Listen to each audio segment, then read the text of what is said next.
네, 우리 사랑하는 우리 청년 여러분 어떻게 한 주 동안 잘 지내고 계셨습니까? 어저께 부활주일 예배를 저희가 또 온라인으로 드리면서 하나님 앞에 부활의 예수님을 찬양하는 기억 복된 시간이 되었는데요. 다들 예배 잘 들으셨으리라고 믿습니다. 지난번 영상에 우리가 이제 잠언 묵상을 하는 방법에 대해서 그동안 이제 청년 리더들과 또 1대1로 큐티 생활을 해왔던 부분에 대한 부분이 어떻게 나누는지를 여러분들에게 알려드리고 소개하는 영상을 올려드렸는데 리더들과 또 화상회의 하면서 한 가지 또 나누기로 했었던 것 중에 하나는 잠언이 가지고 있는 그 참된 그 잠언의 정의가 무엇인지, 또 우리가 왜 많은 성서 중에서 잠언을 선택해서 해야 되는지는 이야기가 조금 더 설명되면 좋을 것 같다라는 생각을 또 얻어서 또 청년 리더들에게 이번 주 초에 한 번 더 영상을 올려서 우리 청년들 다 공유할 수 있도록 하기로 했었습니다. 그래서 제가 지금 이 영상을 찍고 있는 거고요. 가장 먼저 중요한 것은 우리가 지난 시간에도 짧게 나누었지만 잠언이 가지고 있는 참 의미가 무엇인지 우리가 먼저 좀 살펴보고 매일매일 잠언을 읽어 나가는 게 중요한 것 같아요. 그래서 먼저 우리 잠언 1장 1절의 말씀을 보시게 되면 잠언이라, 솔로몬의 잠언이라라고 나와 있는데 그 잠언이 먼저 그 단어가 가지고 있는 의미를 우리가 먼저 알아야 될 것 같습니다. 그 잠언의 그 단어가, 잠언이라고 하는 단어에 우리 히브리어 단어가 마샬이라고 하는 단어인데 어떤 뜻이 있냐면 격언, 그리고 속담, 그리고 비유라는 의미가 있습니다. 격언과 속담과 비유. 근데 제일 중요하게 집중하고 싶은 뜻이 바로 비유인데, 잠언의 가장 중요한 속성이 바로 이 비유에 있습니다. 비유에 있어요. 어떠한 비유이냐면 잠언은 계속해서 이 지혜로움과 어리석음, 그리고 의인과 악인, 그리고 생명과 죽음에 대해서 지속적으로 쭉쭉 대조를 이뤄 나갑니다. 그래서 이 대조를 통해, 이 비교를 통해서 우리 삶 가운데 무엇을 선택해야 될지를 말해주고 있다라는 거예요. 근데 이제 대조를 하는 중요한 이유, 이 비유를 통해서 주고자 하는 메시지의 핵심은 뭐냐면, 자, 이런 것이 있고 이런 것이 있어. 무엇을 선택할래? 라고 하는 선택권이 있는 것처럼 우리에게 보여지지만, 물론 선택권은 우리에게 있습니다. 그러나 잠언이 주는 가장 중요한 비유의 핵심은 이것을 선택하라라는 거죠. 의인과 악인, 뭘 선택하겠냐라는 거죠. 의인을 선택할 수밖에 없고, 지혜로움과 어리석음 중에서 뭘 선택하겠는가? 대조를 통해 지혜를 선택할 수밖에 없다라는 거죠. 그래서 요즘 우리가 잘 하는 말이 있죠. 답은 정해져 있으니 너는 대답만 해. 답정너인 거예요. 그래서 어찌 보면 잠언은 답정너라고 할 수 있습니다. 대조를 통해 한 가지만을 선택할 수 있도록 방향을 잡아주고 있다는 거죠. 이쪽 방향으로 갈 수밖에 없음을 대조를 통해 한 가지만을 선택할 수밖에 없다라는 이 방향을 잡아주는 것이 바로 잠언이라고 하는 것입니다. 몇 가지 말씀을 통해 예를 들어 드리는 게 좋은 것 같아요. 잠언 12장 말씀에 어진 여인은 그 지압 위에 멸류관이나 욕을 끼치는 여인은 그 지압 위에 뼈를 썩음 같게 하느니라. 다시 한번 읽어볼게요. 어진 여인은 그 지압 위에 멸류관이나 욕을 끼치는 여인은 그 지압 위에 뼈를 썩음 같게 하느니라. 어진 여인, 그러니까 지혜로운 여인을 얘기하는 거죠. 지혜로운 여인은 남편의, 지아비가 남편이라는 거거든요. 남편의 면류관이 된다라고 하는 거예요. 면류관이 가진다는 의미는 남편을 세워주고 존중한다라는 뜻이에요. 그래서 면류관을 씌워준다라는 거죠. 존중과 세워줌을 통해 남편의 가치를 높여준다라는 거예요. 그러면서 본인의 가치도 높여지는 거죠. 그래서 면류관이 가지고 있는 의미 속에서는 내면의 자신감과 이 복원력이 따라오게 됩니다. 내면의 자신감이 풍성하게 넘치게 되는 거예요. 근데 반대로 뼈를 썩게 함은, 아까 말했던 욕을 끼치는 여인은 뼈를 썩게 하는 건데, 그것은 내면을 어떻게 하냐면 약하고 무르게 한다는 거예요. 그래서 뼈가 그 기능을 제대로 하지 못하게 된다는 거죠. 내면을 약하고 무르게 한다는 거예요. 그래서 부부의 말, 특별히 이제 지혜로운 아내, 남편의 말은 서로를 향해 덕을 세우고 서로의 자존감을 높여줌으로 인해 굳건하게 서 있는 말들로 행해야 된다는 거죠. 그래서 부부에게는 남편의 지혜로운 말과 또 아내의 지혜로운 말에는 엄청난 힘이 있는데 자아성을, 이 자존감을 살릴 수 있고 정체성을 확립시켜 줄 수 있는 생명을 살리는 언어가 있지만 반대로 잘못 사용되면 상대방을 완전히 꺾어버릴 수 있는 위력이 있다는 거죠. 그래서 어진 여인이 될지 아니면 지혜롭지 않은 여인이 될지 선택하라는 거죠. 방향성이 어디로 가고 있는 거죠? 어진 여인으로 가고 있는 거죠.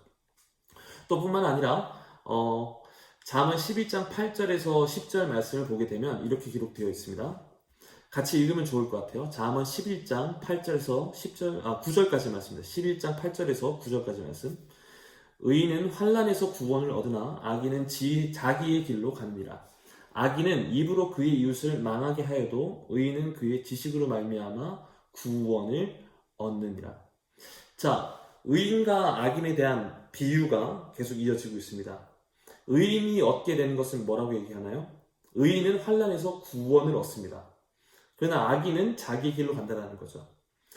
의인이 얻는 구원의 길, 영원한 생명으로 간다는 거죠. 그러나 악인은 자기의 길을 갑니다. 성경이 말하는 모든 사람은 죄인이라고 얘기를 하죠. 악인이라고 얘기를 합니다. 근데 그 악인이 자기의 길을 선택해서 간다는 거죠. 내 마음대로 간다는 겁니다.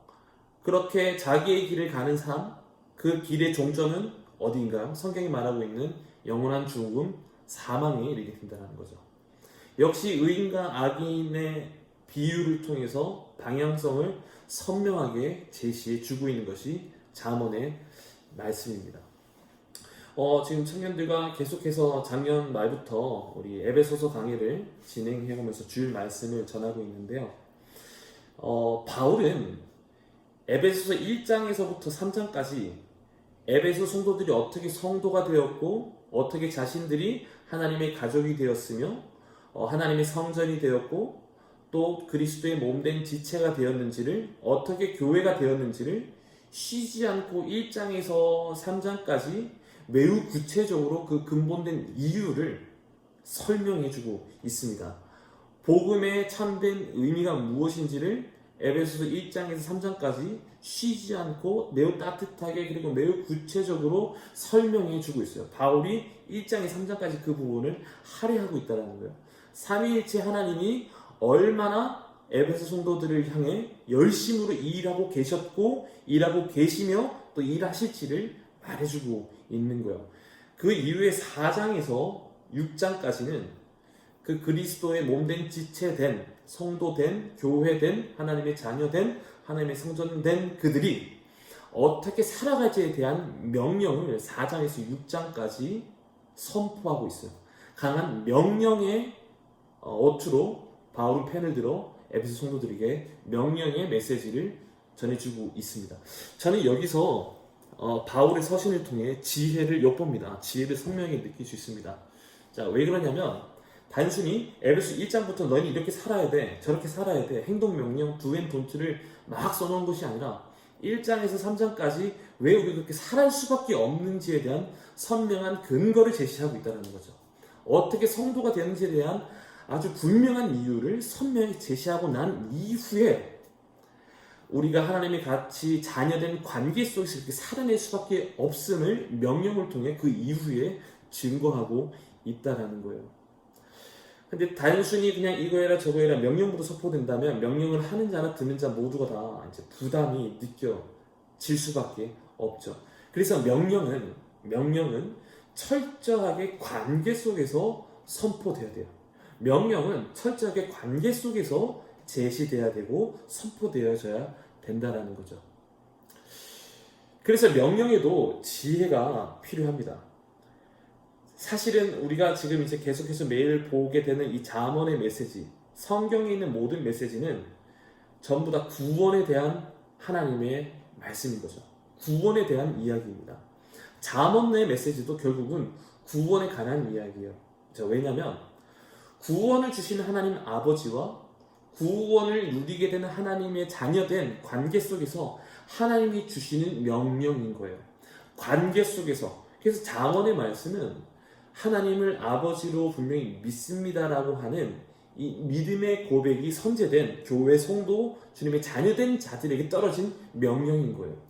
이 아버지와 자녀된 관계 속에서 주어진 명령이기 때문에 우리가 단순히 지혜로운 삶을 살기 위해 잠언의 말씀을 따와서 우리 삶 가운데 적용하는 것도 너무나 중요하겠지만 이 명령이 어떠한 관계 속에서 이루어지고 있느냐를 아는 게 더 중요하다는 거죠.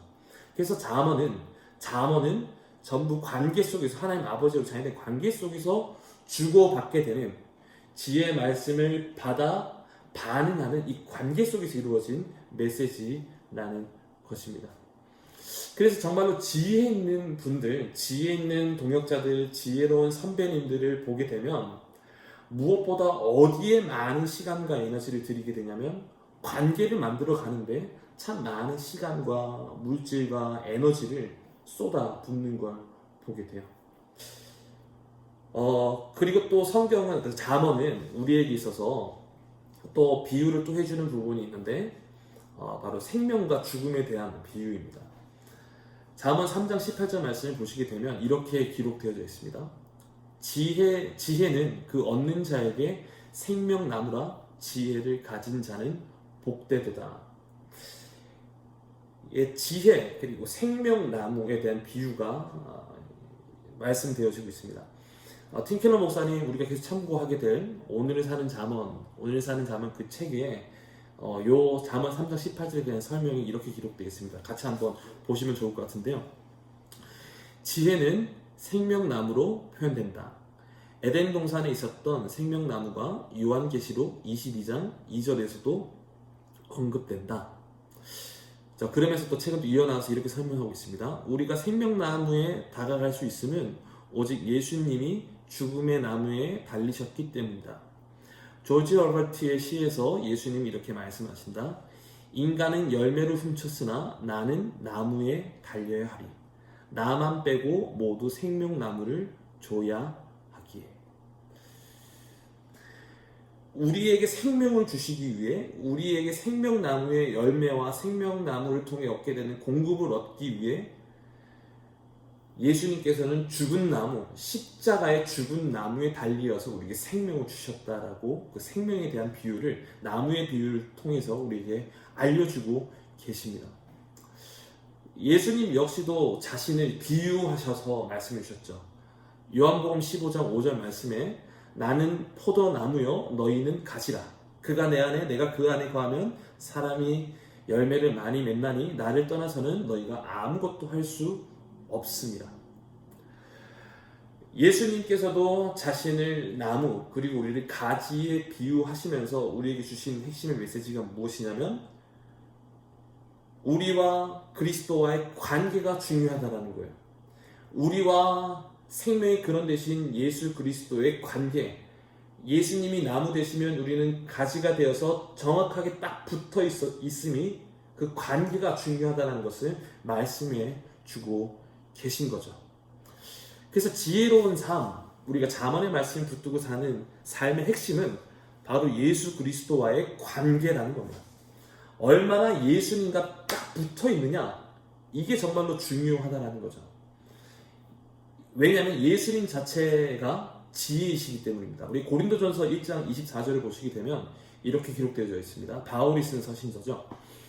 오직 부르심을 받은 자들에게는 유대인이나 헬라인이나 그리스도는 하나님의 능력이요 하나님의 지혜니라. 제가 다시 읽겠습니다. 오직 부르심을 받은 자들에게는 유대인이나 헬라인이나 그리스도는 하나님의 능력이요 하나님의 지혜니라. 그리스도께서 예수님께서 하나님의 지혜이십니다. 예수님께서 하나님의 지혜이십니다. 그래서 예수님 지혜 대신 예수님께 딱 붙어 사는 삶이 중요하다라는 거죠. 제 삶 가운데 본받고 싶은 분들이 참 많이 계십니다. 본받고 싶은 분들이 많이 있죠. 설교에 대한 롤모델, 설교는 저렇게 하고 싶다라고 하는 목사님도 계시고, 이렇게 양육하고 싶다라고 하는 롤모델 되시는 목사님도 계시고, 기도는 저분처럼 하고 싶어라고 하는 기도의 롤모델, 또 구제는 이렇게 하고 싶어.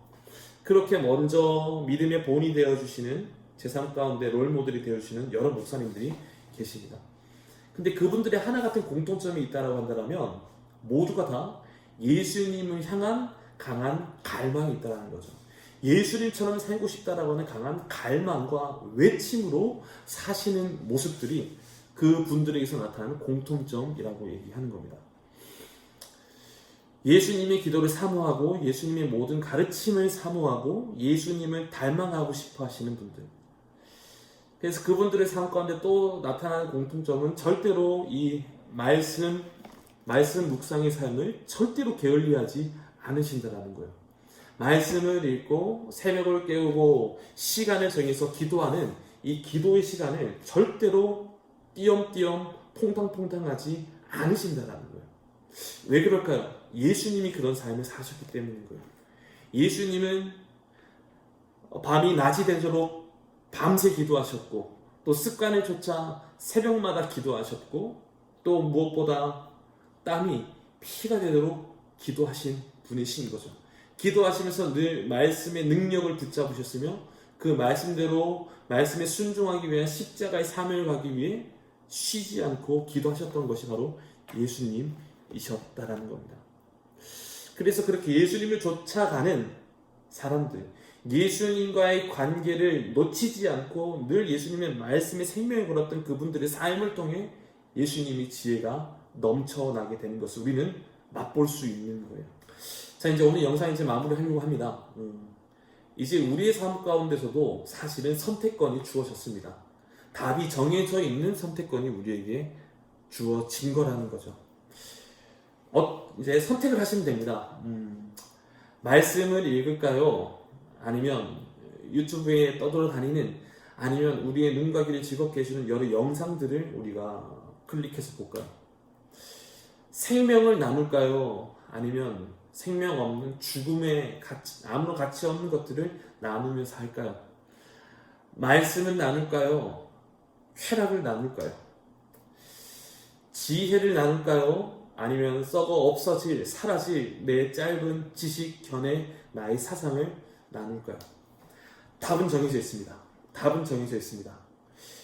오늘을 사는 우리의 삶 가운데 무엇을 선택해야 될지 정해져 있는 답, 말씀을 선택하며 살아가는 복된 우리 모든 믿음의 동역자분들, 예배자분들 될 수 있기를 소원합니다. 셀목자분들을 통해 매일매일 새벽마다 잠언 말씀에 대한 길잡이 말씀들이 여러분들 카톡을 통해 흘러나가게 될 겁니다.